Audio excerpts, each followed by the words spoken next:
गोविन्दाय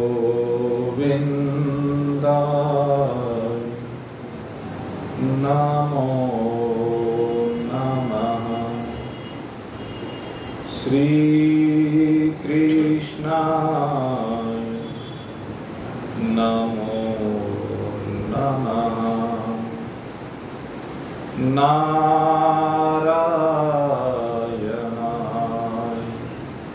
नमो नमः।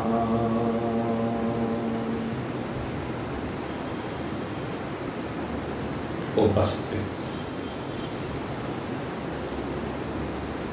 परम सौभाग्यशाली भगवत प्रेमी, भगवत पत्रगामी, भगवत प्रिय, भगवत भक्त, कल आपके सामने भगवान श्री कृष्ण अर्जुन को उपदेश देते हुए बतला रहे थे क्षर और अक्षर के संदर्भ। द्वाविमहो पुरुषो लोके क्षरश्च अक्षर एव च। क्षरः सर्वाणि भूतानि कूटस्थोऽक्षरमुच्यते। दो विषयों के ऊपर चर्चा की गई। एक क्षर यानी जो विनाशी है, एक अक्षर जो अविनाशी है। और यह चर्चा भगवान ने इस शरीर को लेकर की। कहते क्षर और अक्षर दोनों इस शरीर में विराजमान है। क्षर वह है जो हमें दिखाई दे रहा है, क्षर वह है जो करता हुआ भी दिखाई दे रहा है, और अक्षर वह है जो दिखाई तो नहीं दे रहा है लेकिन सब कुछ जिससे वास्तव में हो रहा है। दिख कोई और रहा है करता हुआ, लेकिन वास्तव में है कोई और करता। जो कोई दूसरा करता हुआ है उसी को यहां अक्षर कहा गया। इसको दूसरे रूप में अगर यदि हम कहें तो एक तो शरीर है, स्थूल शरीर है, सूक्ष्म शरीर है और कारण शरीर है। और दूसरा इन तीनों को धारण करने वाला, इन तीनों को प्रेरित करने वाला, इन तीनों के माध्यम से सब कुछ करने वाला, इन तीनों के द्वारा किए जाने का साक्षी, दृष्टा, वो जीवात्मा। ये जीवात्मा इस सब का दृष्टा है। तो एक और चर्चा क्षर की होती है, एक और चर्चा अक्षर की होती है। लेकिन आज जो चर्चा होने जा रही है, इस 17वें मंत्र में भगवान इन दोनों से अलग की चर्चा करने जा रहे हैं। उत्तम पुरुषास्त्वन्यः, उत्तम पुरुषास्त्वन्यः परमात्मेत्युदायत।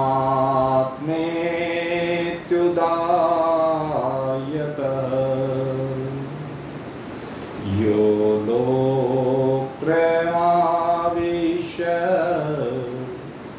बिभर्तय्यव्ययैश्वरः।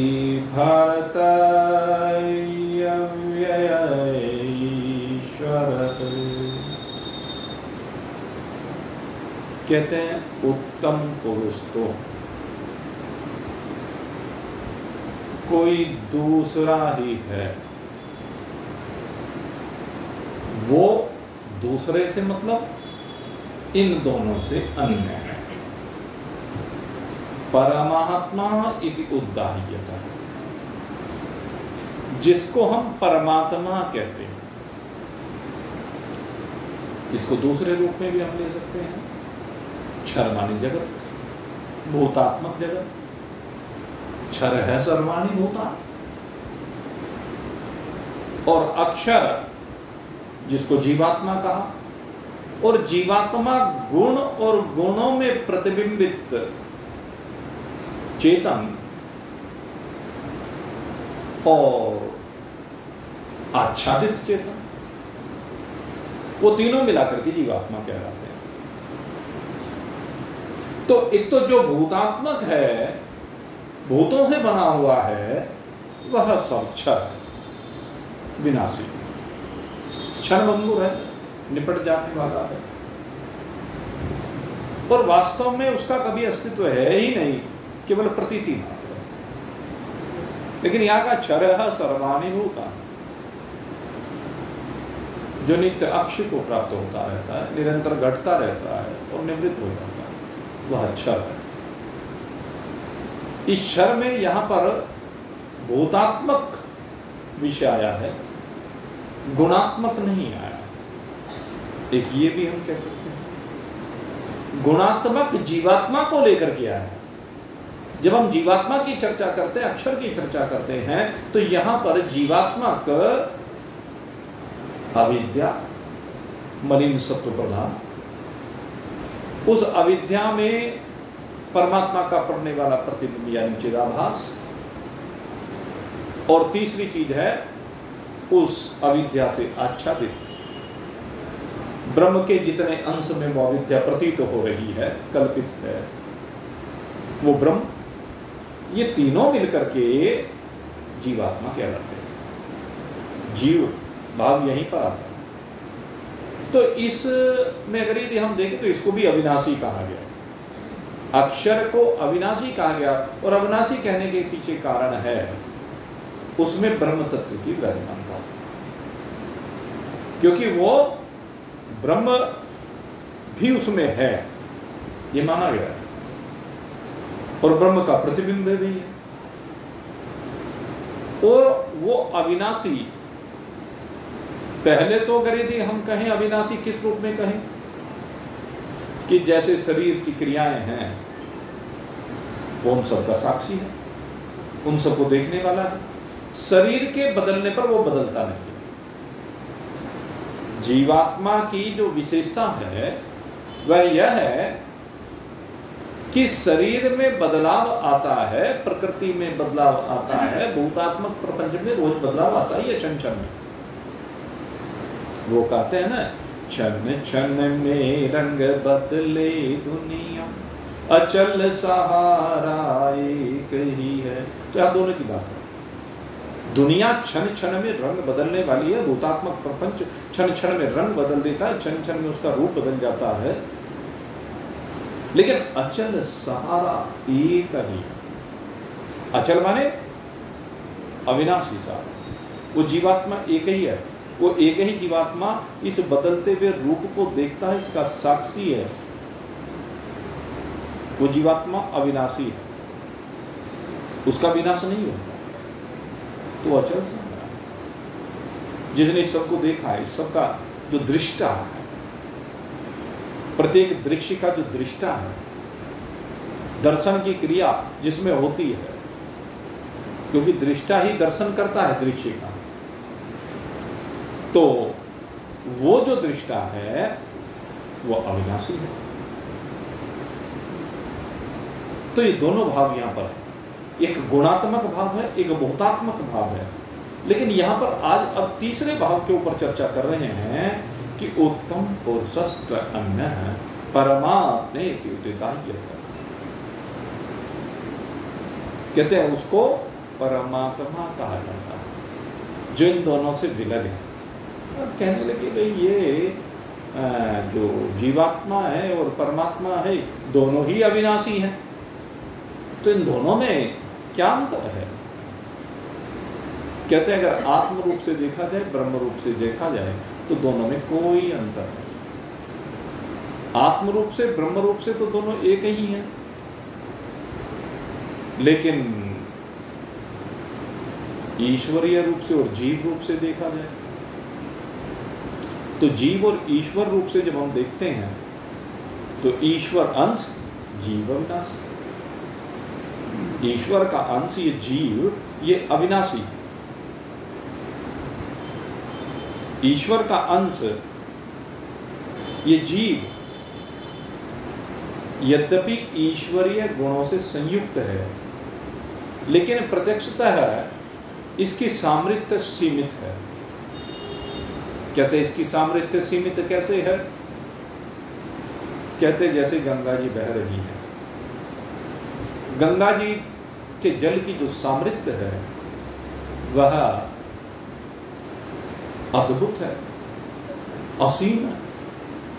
बड़ी बड़ी चट्टानें उनको यूं ही गंगा जी का जल पार करके ले जाता है।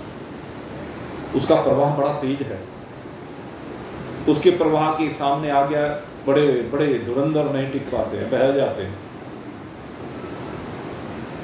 तो उसकी सामर्थ्य, उसकी शक्ति विशिष्ट है। लेकिन उसी गंगा जी का एक अंश एक लोटे में भर लाइए, कमंडलों में भर लाइए, है तो वो भी गंगा जी, वो ईश्वर का अंश है। जैसे ऐसे ये गंगा जी का अंश है। जीव ईश्वर का अंश है और ये गंगा जी का अंश है। और गंगा जी का अंश होते ही, कमंडलों का जल होते ही उसकी शक्ति सामर्थ्य घट जाती है। न तो चट्टानों को बहा कर ले जा सकता है, न उसका प्रवाह है, न उसका वेग है, न उसकी विशेष शक्ति सामर्थ्य है। लेकिन रस वैसा ही है। रस दोनों का एक है। दोनों के गुण धर्म, अगर आध्यात्मिक गुण धर्मों को देखें तो एक हैं, लेकिन भौतिक गुण धर्मों को देखें तो भिन्न है। तो ठीक इसी प्रकार से कहते हैं ईश्वर सर्वज्ञ है और जीव अल्पज्ञ है।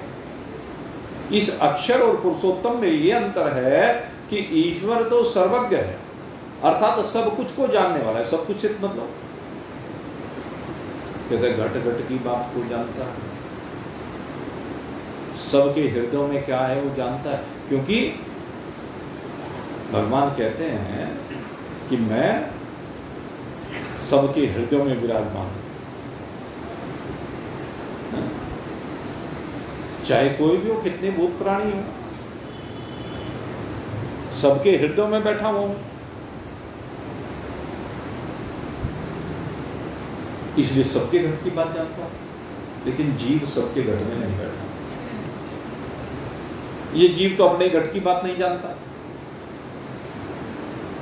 यद्यपि अंश उसी का है, लेकिन अपने घट की बात नहीं स्वयं जानता है, क्योंकि ये घट में सदा रहता नहीं है, हृदय में सदा विराजमान रहता नहीं है। कभी मस्तिष्क में पहुंच जाता है, कभी कंठ में पहुंच जाता है, कभी इस लोक में, कभी उस लोक में।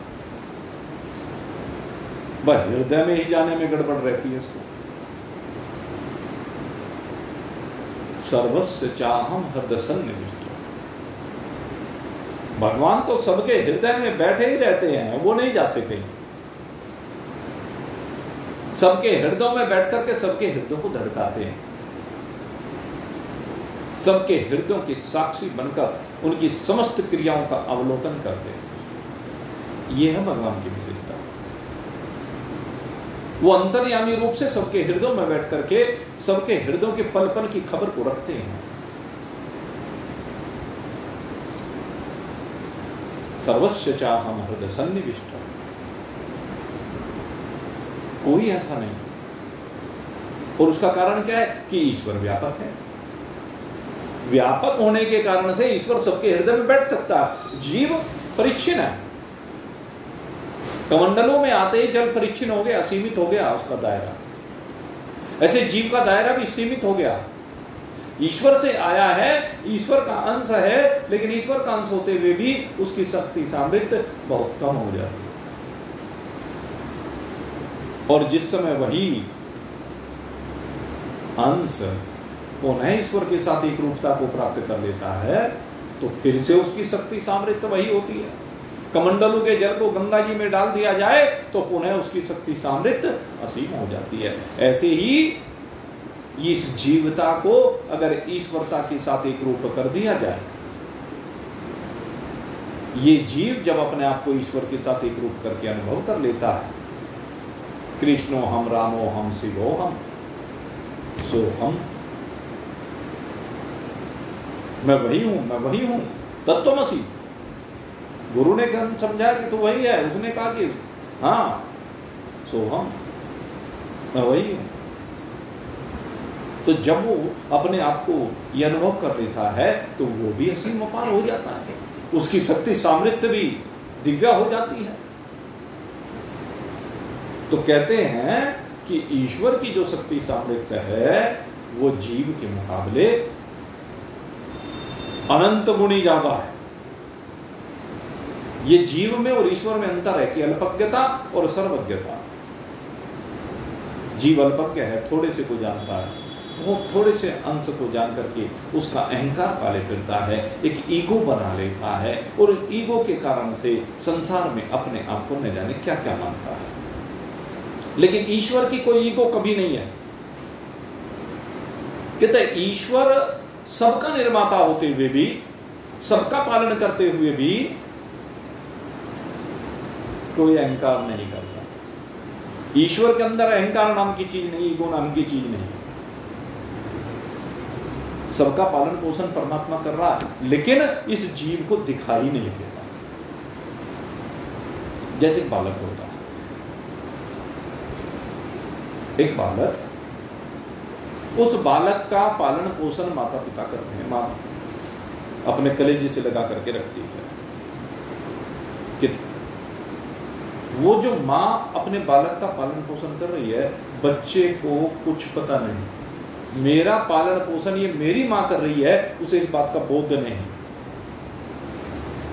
मेरी मां मेरा पालन पोषण क्यों कर रही है, इस बात का उसे बोध नहीं है। होता है क्या बच्चे को इस बात का बोध? बच्चे का पालन पोषण हो रहा है, लेकिन बच्चे को बोध नहीं होता। ठीक इसी प्रकार से परमात्मा के हम सब बच्चे हैं, जितने भी जीव हैं वो सब परमात्मा के बच्चे हैं, और परमात्मा उन सब का पालन पोषण कर रहा है और इसे पता नहीं।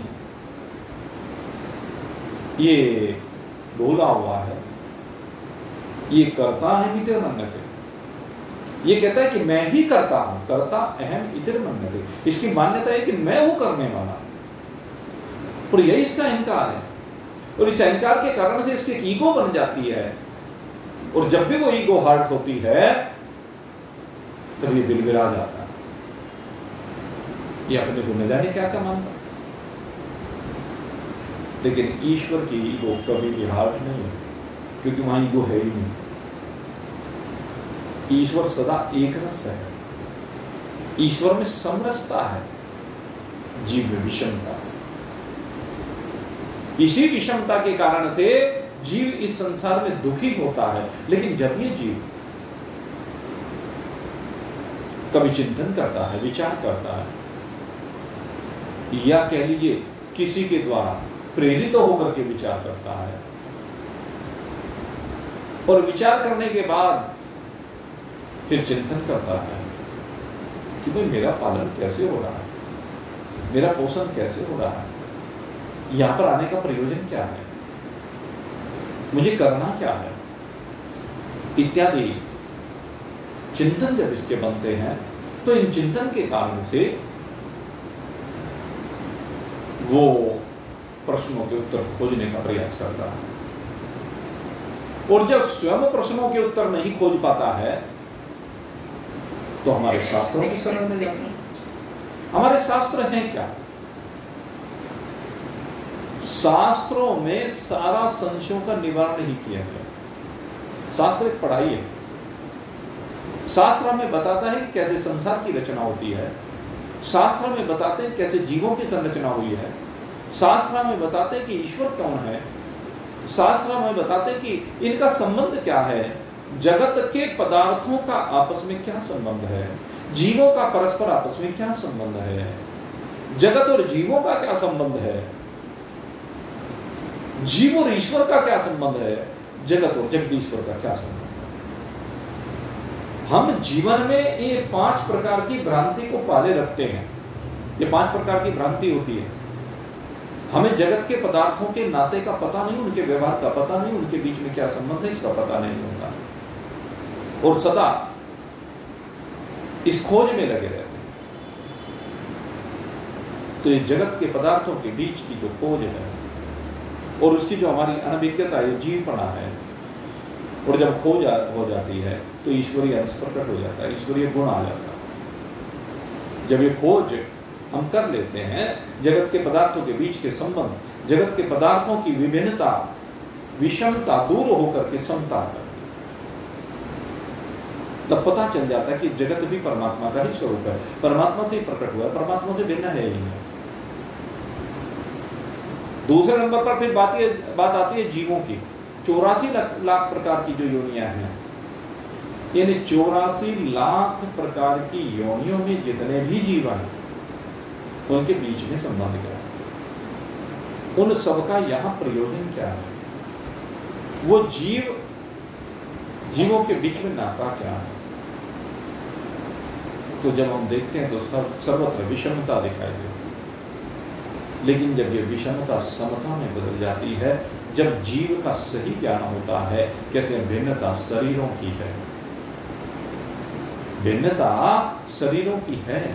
पशु पक्षी कीट पतंग इत्यादि या मनुष्यों में भी सब शरीरों की भिन्नता है, सब शरीर भिन्न भिन्न प्रकार के हैं। कोई भी 2 शरीर एक जैसे नहीं है, जैसे जगत के कोई भी 2 पदार्थ एक जैसे नहीं है। पत्ते पत्ते की कतरन न्यारी, हाथ कतरनी कहीं नहीं, भोजन दे कीड़ी कुंजर को, तेरे लगे भंडारे कहीं नहीं। रत्ती भर न्याय में फर्क पड़े ना, तेरी लगी कचहरी कहीं नहीं। बरसे जल जंगल एक करे, आकाश में सागर कहीं नहीं।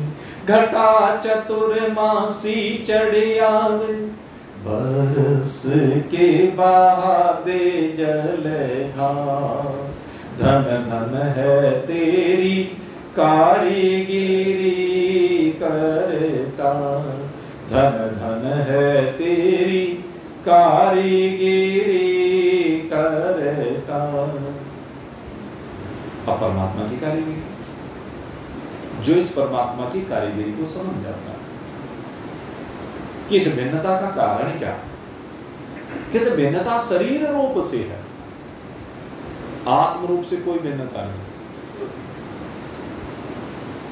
आत्म रूप से कोई भिन्नता नहीं है। सबके अंदर अगर यदि गर्मी को लेकर देखा जाए तो वैश्वानर यानी अग्नि की गर्मी है। सबके शरीरों में एक ही अग्नि विराजमान है, एक ही अग्नि विराजमान होकर के सबके शरीरों को ऊष्मा दे रही है। एक ही सूर्य है, सभी के शरीरों को प्रकाशित कर रहा है। एक ही सूर्य से सबको प्रकाश मिल रहा है, एक ही शरीर से, एक ही सूर्य से सबको तपिश मिल रही है। एक ही वायुदेव हैं जिनसे सबको प्राणवायु मिल रही है।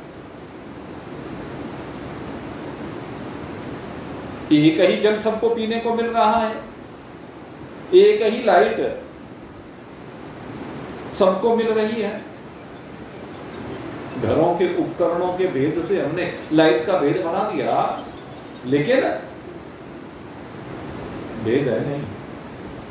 पावर हाउस के दृष्टिकोण से अगर यदि हम देखेंगे तो एक ही पावर हाउस से सबके घरों में लाइट आई रही है, एक ही धरती पर हम सब रह रहे हैं, धरती एक ही है। इस शरीर के अंदर सब के किसी भी शरीर का विश्लेषण कर लीजिए, सब में मिट्टी एक ही है, सब में जल एक है, सब में अग्नि एक है, सब में वायु एक है, सब में आकाश एक है। तो भिन्नता कहाँ? अगर भिन्नता है तो अंतःकरण की भिन्नता है, जिस अंतःकरण की भिन्नता के कारण से संसार के व्यवहार हो रहे हैं, भिन्न प्रकार के व्यवहार हो रहे हैं, ये विषमता दिखाई देती है। लेकिन यथार्थ रूप से देखें तो विषमता कहीं है ही नहीं, सर्वत्र समता के दर्शन करने हैं। ये समता ही परमात्मा का स्वरूप है। परमात्मा सबको समान रूप से देखते हैं, परमात्मा किसी के साथ भेद नहीं करते। सूर्यदेव किसी के साथ भेद कर रहे हैं क्या? कितना ही पापी से पापी हो, कोई कितना धर्मात्मा हो, सूर्यदेव ये कहते हैं कि हे पापी, मैं तुझे अपनी धूप नहीं दूंगा। वायुदेव कहते हैं क्या, हे दुष्ट पापी, हे अत्याचारी आतताई, मैं तुझे प्राणवायु नहीं दूंगा। कहां कभी वायुदेव ने? बहती हुई गंगा जी ने कभी कहा कि तू दुराचारी है, पापाचारी है, व्यभिचारी है, मैं तुझे अपना जल नहीं पीने दूंगी? कहा कभी? किसी भी देव ने नहीं कहा।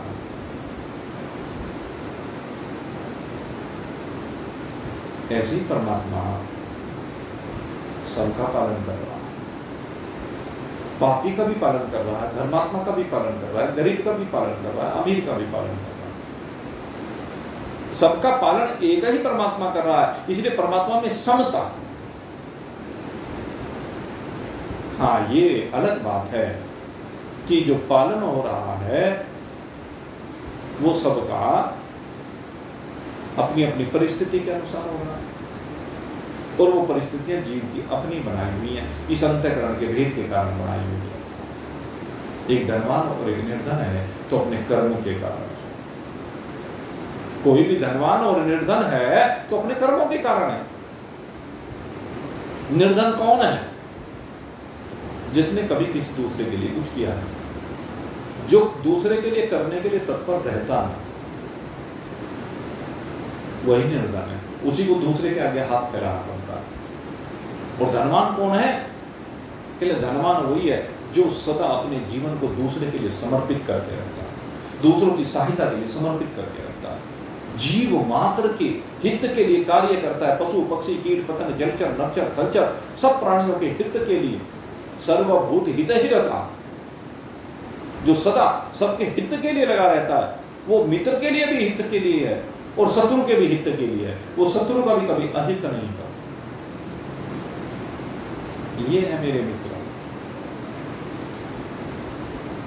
जीवन जीने की जो शैली सबकी भिन्न भिन्न प्रकार की है, जीवन की जो सबकी परिस्थितियां भिन्न भिन्न प्रकार की हैं, उसके पीछे के कारण उसके द्वारा किए जाने वाले कर्म।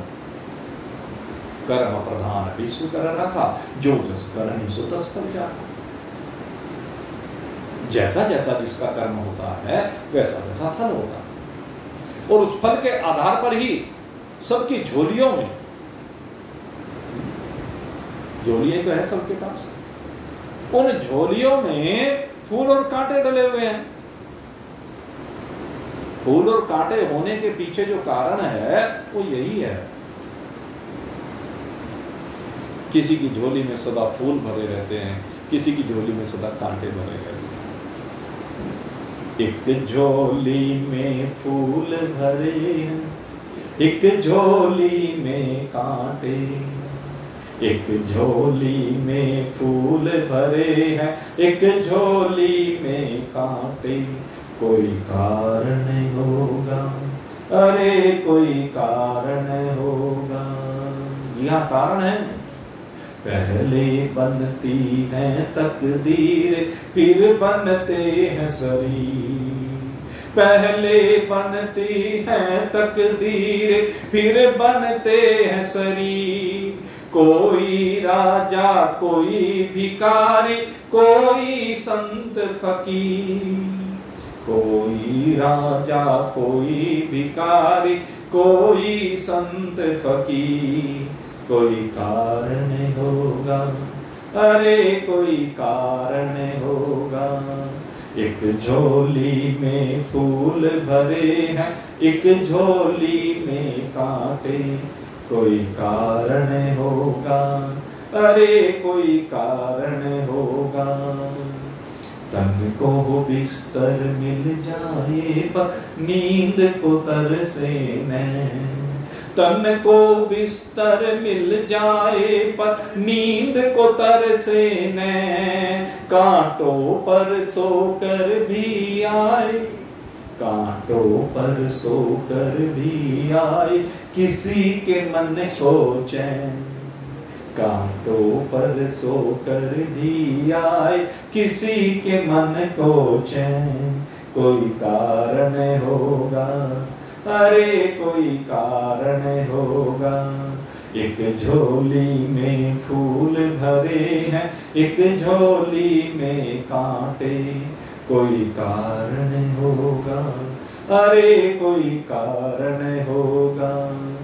मंदिर मस्जिद में जाकर भी मिले न किसी को ज्ञान।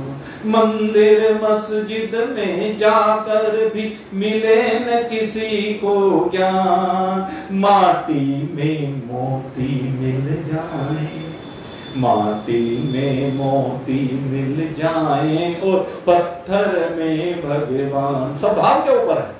माटी में मोती मिल जाए और पत्थर में भगवान। कोई कारण होगा, अरे कोई कारण होगा। एक झोली में फूल भरे हैं, एक झोली में कांटे। कोई कारण होगा, अरे कोई कारण होगा। सागर से भी बुझ ना पाए कभी किसी की प्यास। सागर से भी बुझ ना पाए कभी किसी की प्यास। कभी एक ही बूंद से पूरी, कभी एक ही बूंद से पूरी हो जाती है यार। कोई कारण होगा, अरे कोई कारण होगा। एक झोली में फूल भरे हैं, एक झोली में कांटे। कोई कारण होगा, अरे कोई कारण होगा।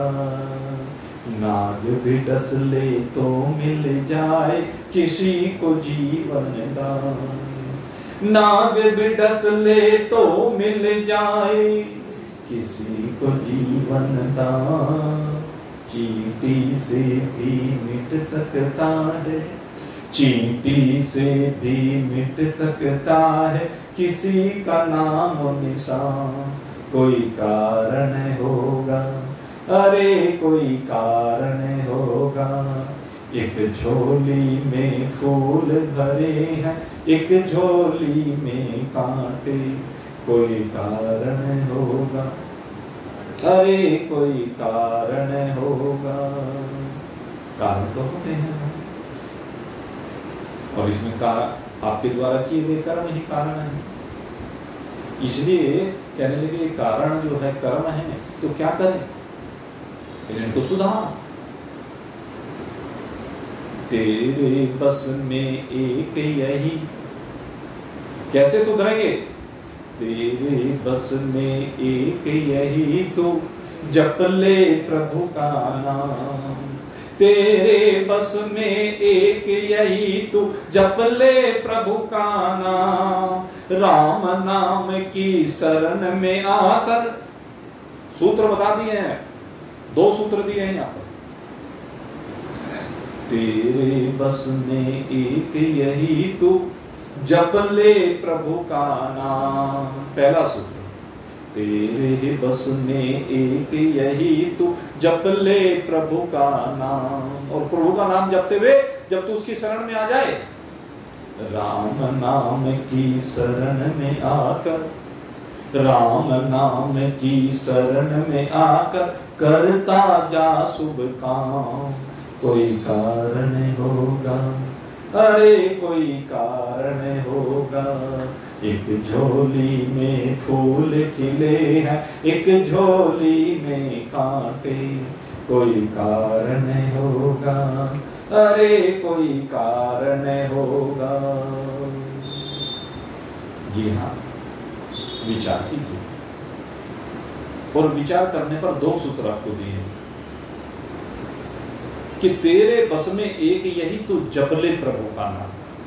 पहले तो हमें क्या करना है, भगवान की शरण में, भगवान के नाम का ज्यादा से ज्यादा स्मरण करना है, भगवान के लिए सब कुछ करना। और भगवान क्या कहते हैं, मेरे लिए जब सब कुछ करना चाहते हो तो सब कुछ में क्या है कि मेरी शरण में आकर के करता जा शुभ काम, तुझे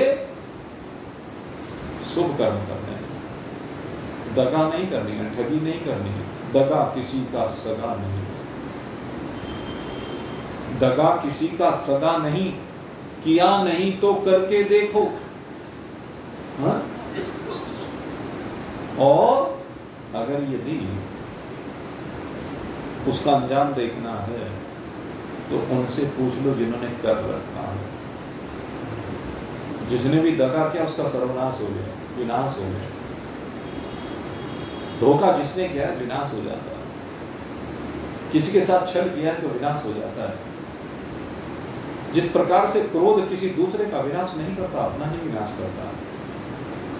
क्रोध दूसरे को नहीं जलाता है, आपको स्वयं को जलाता है। क्रोध की अग्नि आपके शरीर को जला करके भस्म कर देती है। इसलिए मेरे मित्रों, परमात्मा की शरण में आइए, अपने और परमात्मा के अंतर को समझिए और इस अंतर को दूर करने का प्रयास कीजिए। बहुत सुंदर श्लोक गीता जी में आता है। भगवान कहते हैं तू मेरा अंश है तो मेरी तरह काम करना, मेरी तरह रहना, मेरी तरह जीवन को बिताना। और भगवान ने अपनी तरह जीवन बिताने के लिए बड़ा सुंदर सूत्र दिया गीता जी के 18वें अध्याय में 71वां मंत्र है।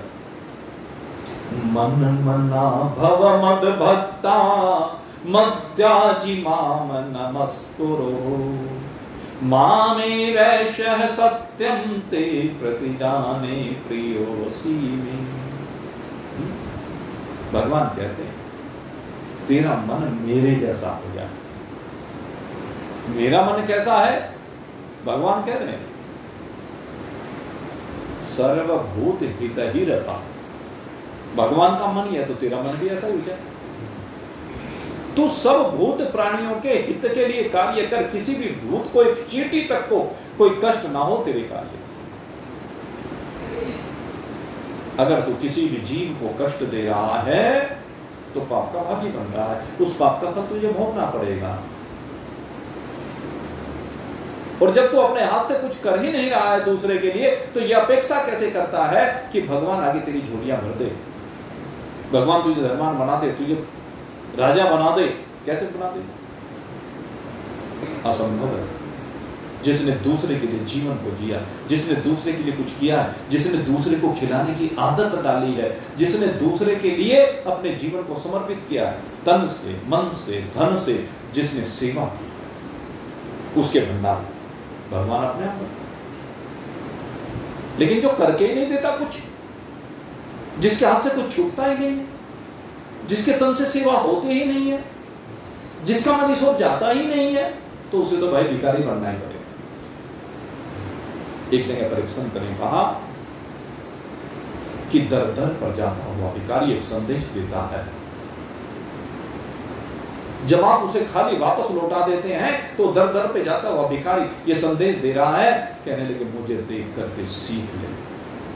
भगवान ने तेरे दर पर भिखारी को इसलिए भेजा है, वो तुझे संदेश दे रहा है, वो तुझे प्रेरित कर रहा है कि अगर यदि आज तू इन भिखारियों की सहायता नहीं करेगा, इन असहाय जीवों की सहायता नहीं करेगा, निर्बलों का बल नहीं बनेगा, तो कल तो भी यूं ही दर दर हाथ फैलाता फिरेगा। एक भिखारी तो दर दर पर मांगते फिरते हैं, एक भिखारी वो भी होते जो अपनों से मांगते फिरते हैं। ऐसी नौबत आती है कि अपनों से मांगना पड़ता है, संकोच होती है, शर्म होती है, लज्जा आती है, लेकिन मांगना पड़ता है। कारण यही है कुछ किया नहीं। अरे भगवान ने जब दिया है तो कर ले, जब शक्ति सामर्थ्य दी है तो कर ले। और मैं तो ये कहता हूं अगर शक्ति सामर्थ्य नहीं दिया तब भी कर ले, कुछ कर तो सही, किसी के लिए कुछ कर तो सही, इन हाथों से कुछ छोड़ तो सही, और फिर देख उसका खेल। जीवन में कोई कमी नहीं आएगी। कमी आती इसीलिए है कि अपना भाव अच्छा नहीं होता, कमी इसलिए आती है कि हमारा जी नहीं होता, हमारा मन नहीं होता, हमारा दिल कमजोर है, दिल धड़कता है। दिल धड़काने की आवश्यकता नहीं है मेरे मित्रों, दिल को खोल दो। दिल के सब दरवाजे खोल किस तरह आता है तुम्हारे, दरवाजे खोल दे। परमात्मा ने अपने सारे दरवाजे खोल रखे हैं, कोई दरवाजा बंद किया क्या? कहते मेरे जैसा बन, मना भाव।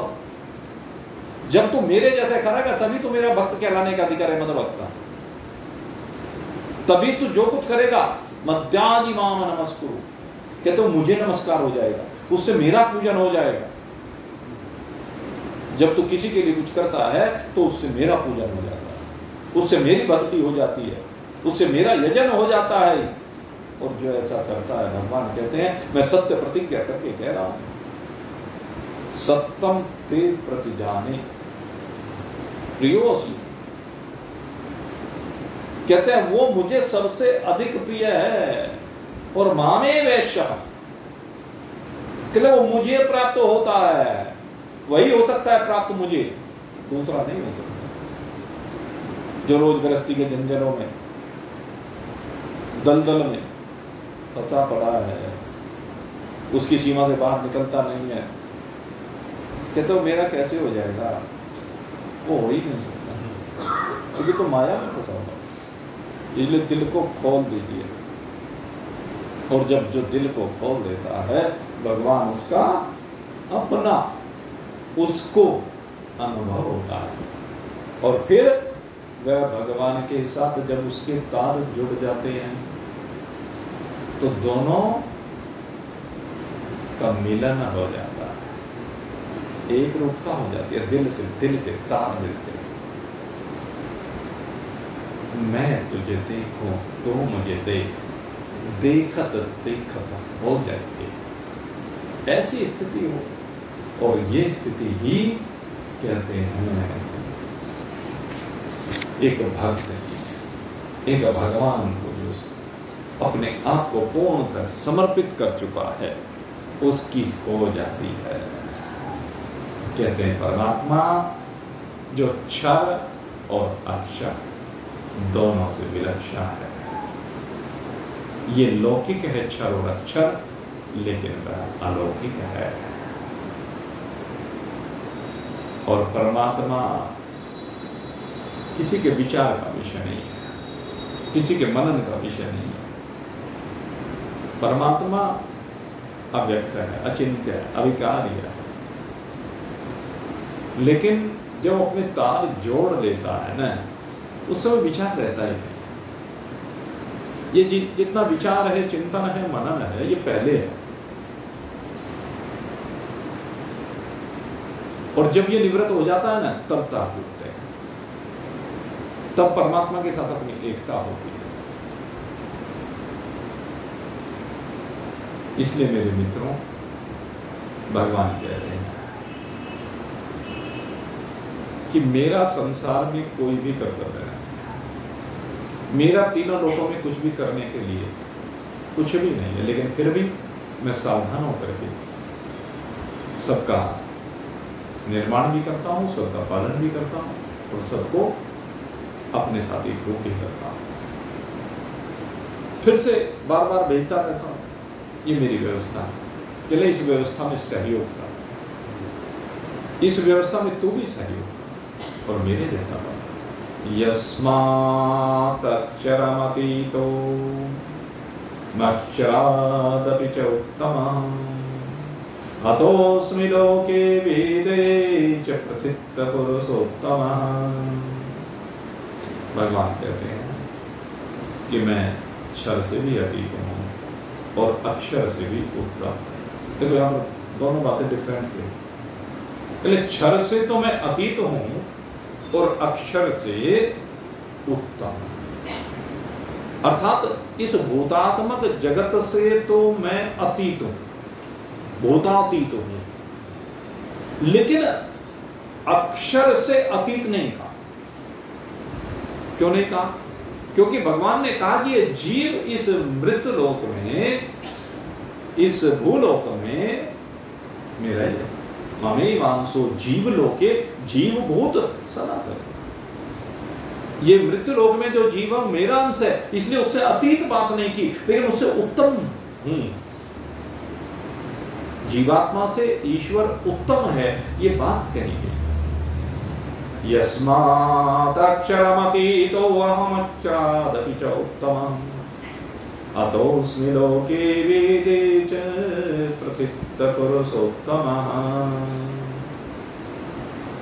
भगवान कहते हैं इसीलिए संपूर्ण जगत में मुझे पुरुषोत्तम नाम से पुकारा जाता है। मैं लोक में पुरुषोत्तम नाम से प्रसिद्ध हूँ और उसी पुरुषोत्तम परमात्मा का ये 15वां अध्याय जो हम स्वाध्याय कर रहे हैं, उसी परमात्मा के निमित्त है। गीता जी का ये 15वां अध्याय पुरुषोत्तम योग ही कहलाता है और इसका प्रयोजन भी यही है कि किस प्रकार से जीव उस पुरुषोत्तम परमात्मा के साथ अपना योग कर सकता है, अर्थात उससे जुड़ सकता है, उसके साथ एक रूपता का अनुभव कर सकता है। तो ये बड़ा दिव्य है और इस दिव्य ज्ञान को निरंतर हम प्राप्त कर रहे हैं। 18 मंत्र इसके हो चुके हैं, अब 2 मंत्र केवल इसके शेष बचे हुए हैं। ये 2 मंत्र, इनका स्वाध्याय कल किया जाएगा और कल पुरुषोत्तम योग को विश्राम दे दिया जाएगा। परसों रक्षाबंधन का पर्व है, लेकिन उस पर्व में थोड़ी सी इस बार वो भद्रा दोष वगैरह का विषय आ रहा है और भद्रा दोष के कारण से ये कहा जाता है कि भद्रा दोष के कारण से रक्षाबंधन जब जितने समय भद्रा लगी हुई होती है उस समय राखी नहीं बांधी जाती,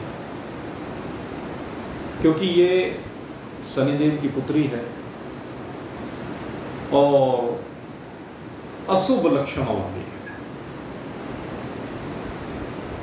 मंगल नहीं करती है। पर्व हमारा मंगल में होता है, इसलिए कल 9:07 से रात्रि में ये भद्रा समाप्त होगी और परसों सुबह 7:03 तक शायद हमारी पूर्णिमा तिथि है, उस समय तक शुभ समय है। प्रयास ये करना चाहिए कि रक्षाबंधन जो लोग मनाते हैं, कुछ जगह पर पूजी जाती है जिनके यहाँ सोन लिखे जाते हैं, तो सोन लिखने में कोई भद्रा का विषय नहीं है। सोन तो आप कभी भी लिख सकते हैं कल, ठीक है ना। और अगर यदि उसमें भद्रा बचानी है तो शाम के समय लिखे जाते हैं, वैसे तो रात्रि में अगर लिख सकते, मुझे उसकी कर्मकांड की जानकारी नहीं है, तो रात्रि में अगर लिख सकते हैं 9:07 के बाद लिख लेना भाई, ठीक है ना। और परसों राखी सुबह 7:03 से पहले आप लोग बांध लें तो वो उत्तम है, और नहीं तो अगर पूरे दिन भी अगर चले तो कोई बात नहीं, लेकिन उत्तम वही है। तो ये रक्षाबंधन के संदर्भ में, और हम भी कल रक्षाबंधन के पर्व के संदर्भ में सभी को मंगल तिलक करेंगे। कल मंगल तिलक करेंगे आप सबके लिए, रक्षा का सूत्र भी बांधेंगे, लेकिन वो सूत्र आध्यात्मिक होगा। हमारा जो सूत्र है वो आध्यात्मिक सूत्र है, तो वो सूत्र भी बांधने का प्रयास करेंगे। और फिर 9:07 पर, कल 5-7 मिनट ज़्यादा लेंगे, 9 बजे के बाद ठीक 9:07 पर जो समय है उस समय सबको मंगल तिलक करेंगे। परसों का अवकाश रखेंगे और फिर 1 तारीख को फिर सत्संग होगा, ठीक है। 1 दिन का अवकाश रक्षाबंधन का परसों का रहेगा, कल सत्संग होगा। आप सबके लिए बहुत बहुत शुभकामना करते हुए कल पुरुषोत्तम योग का भी विश्राम होगा और रक्षाबंधन का पर्व भी हम मंगल तिलक करते हुए शुभारंभ करेंगे उसका। अब आप सबके लिए बहुत बहुत शुभकामनाएं। भगवान की कृपा दृष्टि आप सभी के ऊपर सदा बनी रहे। बोलिए सच्चिदानंद भगवान की।